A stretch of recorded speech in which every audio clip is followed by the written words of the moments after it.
Hi, I'm Casey Gilbert, nurse practitioner and owner at Grace Vitality and Wellness. I wanted to talk to you guys a little bit about hormones and weight gain. This is a question that I get a lot, and people want to know how are they related. So I thought I would do a little presentation for you. But first, before we get started, just want to go into a high level overview of my journey with weight and with hormones. So the pictures on the left, these two beside each other, those were me after I had both of my children. That was the heaviest that I had ever been in my adult life. I'm 5'2", so I don't have a lot of height that will allow for excess weight. So during that time, I was raising babies. I was working a sedentary job, stressful job. No matter what I did, I could not get the weight off. Worked a job where we were fed a lot of food, a lot of sweets, a lot of treats. So it just was not ideal. But as a medical provider, I knew that I had to do something. I did not want to be like my patients who were in their 40s, 50s, and 60s with lots of health issues. So fast forward to today, I saw a holistic provider a couple of years ago. And in that visit, that is where I uncovered a lot of issues, a lot of things that I did not realize were going on, things that were easily fixable, but I did not know that these were problems that I had. So, in that process, I got my hormones balanced. I got some of my nutrient levels up to optimal levels, and I was able to start exercising, doing strength training, really focusing on my diet. Realized that I had a gluten sensitivity, so I've cut that out. And since then, I've been able to keep off 35 pounds. I've lost 35 pounds and I've kept it off. Still exercise today. I feel much better than I did 2, 3, 4, 5, even 10 years ago. So feeling my best today, keeping my hormones optimized, keeping the weight off, exercising, really focusing on all the lifestyle things now that I have figured out what some of the underlying problems were. So I hear all the time, every patient that I have that comes to me with a weight issue, I can't get this weight off. I've tried everything. I eat right and work out, but the scale doesn't change. I gain weight easily. What's going on? All right. So what's missing in your weight loss journey? Oftentimes for women, it's a hormone imbalance. Our hormones must be balanced to be able to lose and maintain weight. Symptoms affecting weight gain. Sometimes when our hormones aren't balanced, we feel bad. This leads to bad eating habits and lack of exercise. We get and we'll go over symptoms in another slide, but lots of different symptoms of hormone imbalance that can affect our weight gain efforts. And then we've never been tested for imbalances. This is not something that's typically done in a traditional setting, testing for all the hormones to identify these imbalances. So in my practice, this is what I do. I identify, look under the hood to uncover hormone imbalances that can be attributed to weight gain issues. And then we want to balance hormones. So obesity is on the rise. Weight is hard to come off when our hormones are not balanced. So this is a huge part of the picture. It's not just a one size fits all, eat less, move more type of situation. Hormone imbalances are a big part of what's going on with a lot of women. So hormones are key players in weight management, like I said, as well as they control how much fat is stored in our body. So certain hormone imbalances can actually really be a big cause of what's going on. It can be derailing our weight loss efforts. So we'll talk a little bit about what hormones can actually be causing us to store fat. Some of the hormones actually drive our metabolism and affect how much or control how much our body burns as well. All right. So when we're talking about hormones, oftentimes we think about estrogen and progesterone, but it's so much more than that. It's testosterone, insulin is a hormone, thyroid is a hormone, and cortisol is a hormone. All right. So some of the symptoms of hormone imbalance, and this is not an all-encompassing list. This is just some of the biggies that I hear a lot. There's many, many more symptoms to hormone imbalance that's not on this list. But the biggies: weight gain, insomnia, heavier than usual periods or irregular periods, hot flashes, loss of libido, sugar cravings, hair thinning, fatigue, joint pain is a big one that a lot of people don't realize could be a symptom of hormone imbalance, and mood swings. All right. So throughout our lifespan, women go through several different hormone shifts. The one that we're probably most familiar with is puberty. So that's our first big hormone shift when we're young. And then we have the premenopausal phase. So that is before we get into perimenopause. That's typically going to be in your late teenage years, 20s and 30s, maybe your early 40s. This is a time when we may be having irregular cycles, we might be having cravings, we might be having weight gain. So these are all symptoms that you could be still having a hormone imbalance, even though you're just in that premenopause phase. And then we've got the perimenopausal years. Those are the 5 to 10 years before menopause. The average age of menopause is 51. So if you're somebody that's going to live in perimenopause for 10 years, it could be as early as 41. Some women start perimenopause in their late 30s. There's no hard set age that perimenopause comes. It is very individualized. So during that time, we start to have irregular ovulation. Our progesterone decreases. Progesterone starts to decrease naturally at around age 35. Estrogen starts to decrease closer to the menopausal side of perimenopause. And then we start seeing the onset of some of those previous symptoms. So you may be trucking along in your 20s and 30s doing great, and then bam, you hit a wall and your hair starts falling out and you start having mood swings and hot flashes and you're just wondering what's going on. It's perimenopause. And then we have the postmenopausal phase. So that is a woman spends about a third of her life in the postmenopausal years. So that occurs after she goes through menopause, which is 365 days without a period or without a menstrual cycle. So that's postmenopausal, and that's when those cycles in, ovulation has stopped, all female hormones are imbalanced, our metabolism slows way down, and we start to get some steady weight gain in that time frame. All right, so what's causing some of these hormone imbalances? So post-menopause, you're guaranteed all your hormones are going to be pretty much flatlined. In the perimenopausal phase, hormones are going to start to decline, especially progesterone earlier on. So every woman goes through perimenopause. Every woman does not have the same symptoms of perimenopause. So some women go through perimenopause just fine and they have no symptoms and they feel great. Other women, it really, really can affect them and derail their health and derail their weight loss efforts.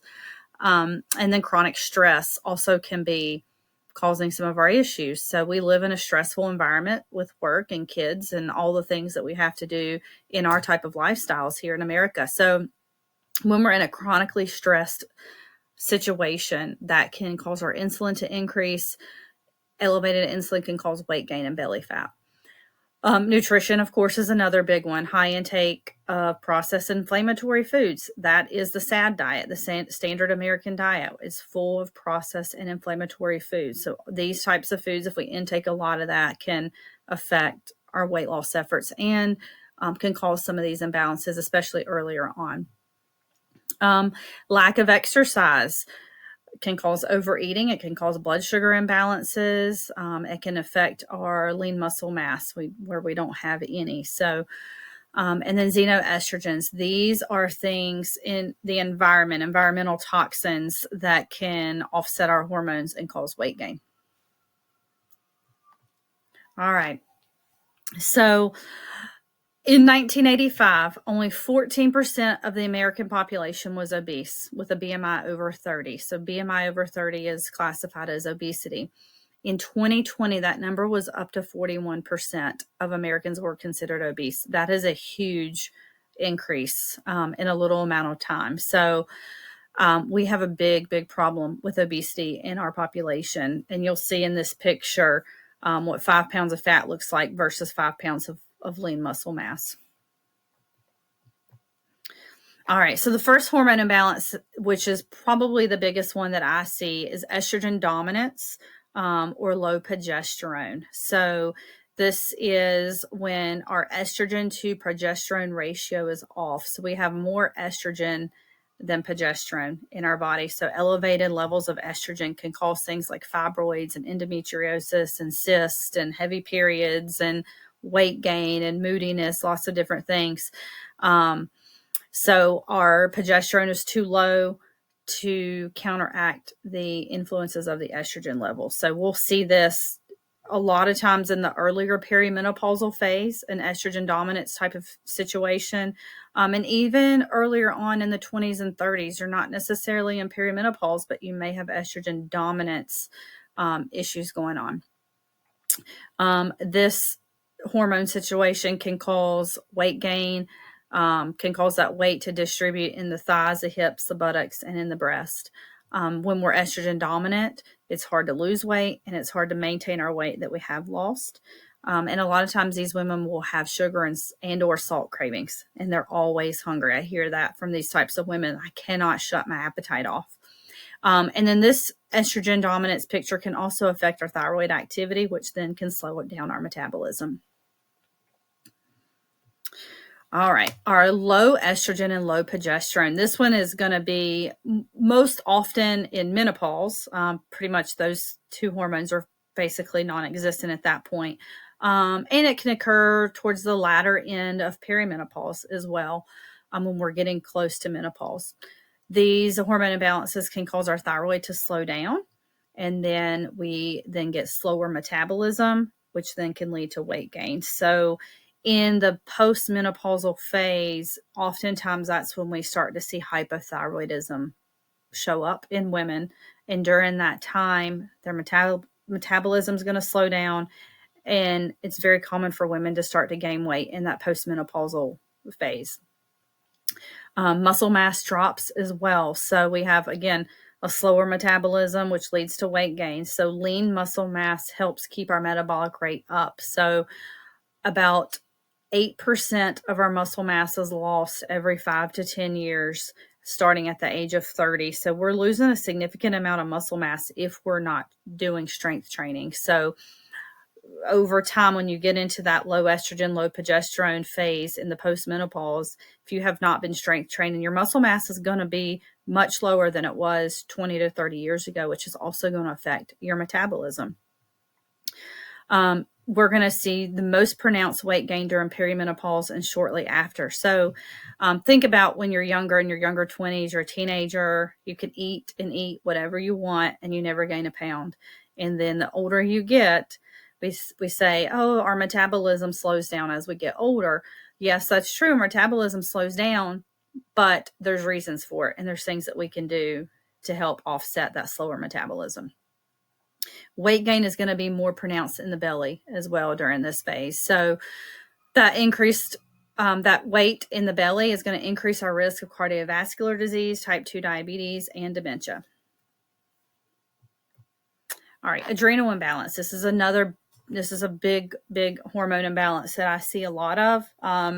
This is kind of the foundation of all of our hormones. We need our adrenals balanced for everything else to work. This leads to the production of the stress hormone called cortisol. Cortisol increases our appetite when it's elevated, so that fight or flight response. Cortisol is also responsible for raising insulin levels. So if our cortisol is high, our insulin is going to be high. Insulin, again, causes the body to store fat, especially in the belly. Causes of adrenal imbalance, chronic stress, our American lifestyle, working, kids, all the things that we do in our society can lead to adrenal imbalances. A high sugar, caffeinated carb diet can also affect our adrenal glands. An unbalanced lifestyle, lack of sleep, and midlife takeover. That's what I call it. So midlife, around the age of 40, that's kind of the prime. We're working, we're taking care of kids. Our kids are involved in things. This oftentimes is a lot of times where we start to see those adrenal glands really start to suffer due to our lifestyle. All right, testosterone and DHEA. So testosterone is not just a men's hormone. Women have it too. It's very important, very, very important. High levels of testosterone are linked with insulin resistance, adiposity in our belly, and PCOS. So we think about PCOS, we think it's a reproductive disorder. It is actually a metabolic disorder. So when I see women with PCOS issues, I know automatically that they have insulin resistance, which is then going to derail their weight loss efforts on their own. Lower levels of testosterone are linked to lower muscle mass, which again is going to lower our metabolism. Thyroid imbalances. So hormone imbalances. So all the ones that we've already discussed can affect our thyroid, which then again slows our metabolism and can cause weight gain. So we've got to look at all thyroid hormones, not just TSH. So TSH is the big one that we think of. That's typically the one that's checked in a traditional medical setting, but that is not the entire picture. So we have to look at a full thyroid panel to see what's going on with the thyroid. And insulin resistance. So insulin is in charge of regulating our blood sugars. Again, PCOS is insulin resistance. So you can't have PCOS without having insulin resistance. Some causes: high carbs and inactivity can increase our blood sugar level. High insulin stores excess glucose as fat, again, especially around the belly. Insulin resistance is a big deal. This is a precursor to inflammation. It can lead to metabolic syndrome, cardiovascular disease, type 2 diabetes, also implicated in Alzheimer's and dementia as we get older as well. All right, some nutrition tips. So these are just some of the basic, kind of a high-level overview of some tips and some things that you can do. In all of my programs, we go over this way more in detail. But some things that I stress for patients is whole foods. So I've always told people live off the land. So fruits, veggies, animal products, seafood. If it's in a bag, a box, a jar, made in a factory, it's processed. You want to limit your intake of those types of foods. Limiting processed foods, again, limiting fast foods, foods from restaurants.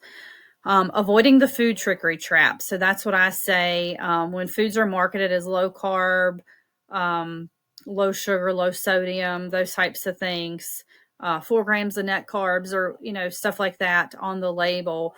Those are generally traps, and those are a marketing technique by the food company to make you think that what you're eating is healthy. And the example that I give to my patients, the biggest one is whole wheat bread versus white bread and whole wheat pasta versus white pasta. If you look on the back at the nutrition label and you compare the two, they're basically the same amount of carbs, same amount of sugar. I think the only difference is the whole grain products have a little bit more fiber. But that is kind of the epitome of food trickery. People think that they're eating wheat bread and they're eating healthy. Unfortunately, there's no such thing as healthy bread, regardless of what type it is. So just really being careful. There's an app that I recommend to my patients. It's called, I think it's called the Ask Bobby app. I don't know if you may see him on Instagram, but you can actually scan food labels and it's Bobby approved. And Bobby will tell you if this is an approved item or not. Hormone, pesticide, and antibiotic free. So a lot of our fruits and veggies are made with all of these things on them, sprayed on them. So eating organic as much as we can, remaining low carb and low sugar. This is going to keep our inflammation down, our insulin down. High fiber. So fruits and veggies are going to get us the fiber.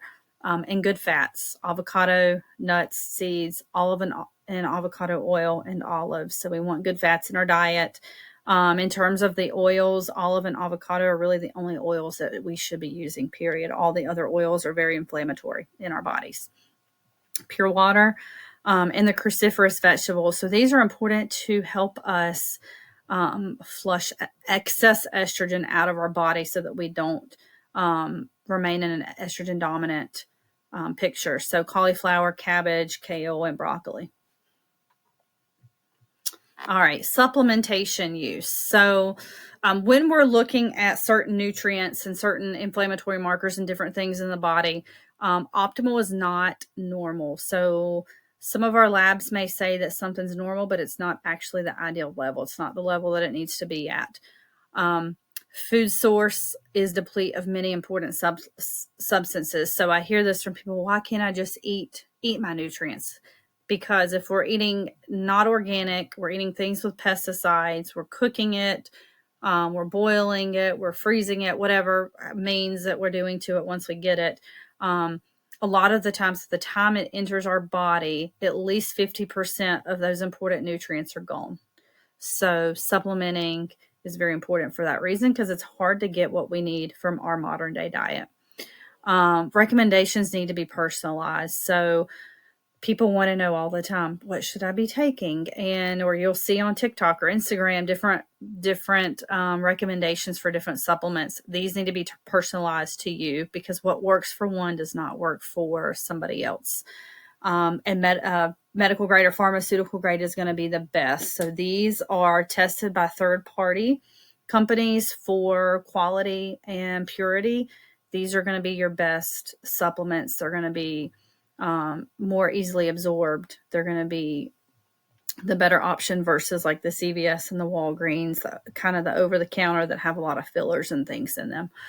And vitamins and minerals also affect our regular hormones. So certain things like vitamin B and vitamin D, those can affect our hormone levels too if we're low on those nutrients. So again, important things that we get checked out. So it's not just about hormones. We got to make sure that our vitamins and minerals, our inflammatory markers, are where they need to be. All right, sleep. Sleep is another biggie. Sleep disruption can affect our appetite controlling hormones like leptin and ghrelin. If we studies show that if we get less than 7 hours of sleep, those hunger hormones are lessened, and those can affect our appetite and our satiety. Also, sleep is when our insulin levels kind of are reset. A lot of our other hormones are kind of reset. So if we're not getting enough sleep, those hormone reset mechanisms can be disrupted as well. And of course, exercise is a big one. Burns calories, releases tension held in our muscles to help normalize our cortisol and our insulin. Strength training and weight bearing boosts our testosterone and our DHEA, which increases our metabolic rate. So strength training is going to be my form of recommended exercise for everybody. Again, going back, our muscle mass starts to decrease around age 30. So very, very important that we strength train. This is a good insurance policy for when we get older. Stress. So chronic stress, the standard American lifestyle, raises our cortisol level. Excess cortisol raises our blood sugar, and then excess blood sugar raises our insulin, and then that excess insulin promotes fat storage, especially in the belly. And then remember, that belly fat is what's going to increase our risk of all the things that we don't want, like cardiovascular disease and type 2 diabetes. So doing things to try to minimize stress, doing exercise, yoga, deep breathing. Don't sweat the small stuff. Just let small stuff go. Sing, listen to music, do what you love to do, make time to just rest. Therapy, if you have to do it, that's fine. Do therapy. But there is some research that shows that folks that have elevated stress levels, chronically elevated stress levels, don't live as long as folks that do have less stress. All right. So what about weight loss medication? So in my practice, I use tirzepatide and semaglutide as well. That does help. I've seen some hormone imbalances get rebalanced or helped by the use of these two drugs, but it's got to be a personalized approach. So what works for one does not work for another. So there's not a one size fits all approach. These drugs have to be very, very personalized. And that's why I like using the compounded version, because that allows me to really, really personalize every single person's dose based off of what they need. These are GLP-1 injections, which is also a naturally occurring substance in nature and in our body. Our gut houses the GLP-1 hormone. So tirzepatide and semaglutide support insulin resistance, so they help drive that insulin level down. They decrease our appetite and promote satiety, and they shut off our food noise. All right. So what do we do here at Grace Vitality and Wellness? So we start our patients, all new patients go through our Vitality Kickstart program. And so in this program, it is a 1-hour initial consultation with our nurse practitioner to review your medical history, your symptoms, discuss your goals. We discuss upcoming lab work. We discuss hormones, whatever we need to discuss for whatever you're wanting to obtain or what goal you want to obtain. The labs that we do the same labs pretty much on everybody. We do all the sex hormones, look at your nutrition status, do an adrenal gland evaluation, do a thyroid panel. We rule out Hashimoto's. which is an autoimmune disease that can cause lots of inflammation. We do a lipid panel, check your inflammatory markers, an evaluation of your electrolytes, your liver and your kidney function, look at your insulin and your A1C and some other things too. So it's a really good look, what I say, under the hood. It's very comprehensive lab work. After we have labs back, I have you come back for a review of findings visit, and this is 60 to 90 minutes long. So we go over all of these results. We talk about what each of them means, and then we talk about different recommendations and different things that you can do to help with each of those. And then I give everybody an individualized treatment plan. It might include bioidentical hormone replacement therapy and supplementation. It may be weight loss. It's going to be individualized based off of your labs, your goals, your symptoms. So really take all of that into account when I do your treatment plan. And then our programs, so everything is in a program. So I have found that working with somebody for a month is not going to get you to where you want to be. It's not going to get you well. We are a wellness model. We're not a sick care model. So my goal for my patients is to help you obtain the optimal results and help you lose weight if that's your goal, help balance your hormones if that's your goal, or if those are the symptoms that you're having. So I really want to get everybody feeling better, and we cannot do that just in a month time. So I do a 3 to 4 month program, depends on the program and it depends on the patient. We do monthly follow-ups to evaluate your symptoms. I adjust treatment as needed. We do a lot with nutrition. I provide a lot of education along the way. You get educational booklets, things like that. And then after that program, you have the option to join our maintenance program afterwards, which is a membership model. So again, our Vitality Kickstart program includes a 1-hour visit, your labs, and your review of findings visit with a customized treatment plan, which is usually about 3 to 4 pages. And we go through that during that review of findings visit. All right, so what next? So if you have any of these symptoms of hormone imbalance, or if you're having any of these symptoms, you may have a hormone imbalance. So you definitely want to have your hormones tested. If you are between the ages of 40 and 50 and you're still having periods and you have your hormones tested at your family doctor and they tell you everything is normal, you need to go somewhere else. Hormones are rapidly changing in that time frame, in that perimenopausal time frame. So one day they may look okay. The next day or a few days later, they may look totally different because our hormones are constantly fluctuating in that perimenopausal phase. So I really focus on how you're feeling and what your symptoms are instead of just chasing a number every single time. I use an integrative approach to hormone balancing and weight loss. We have a hormone guidebook so that it goes into more detail. It's about 40 pages that talks about all the hormones. So if you're interested in that, leave a comment at the bottom of this, or you can, on Instagram or Facebook, we have links in our bios. You can click on a link that says perimenopause or menopause guidebook to get a copy of that as well. It's free. And it's a great reference for all women, really. It really references and gives you a good overview of hormones and how they work and what they're supposed to do.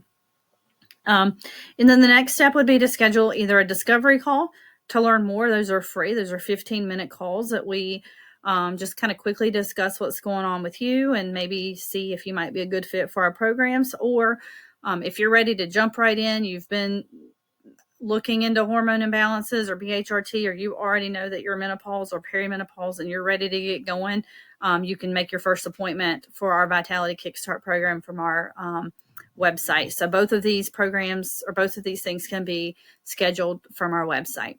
So you'll just click the link to schedule your phone consultation or your appointment.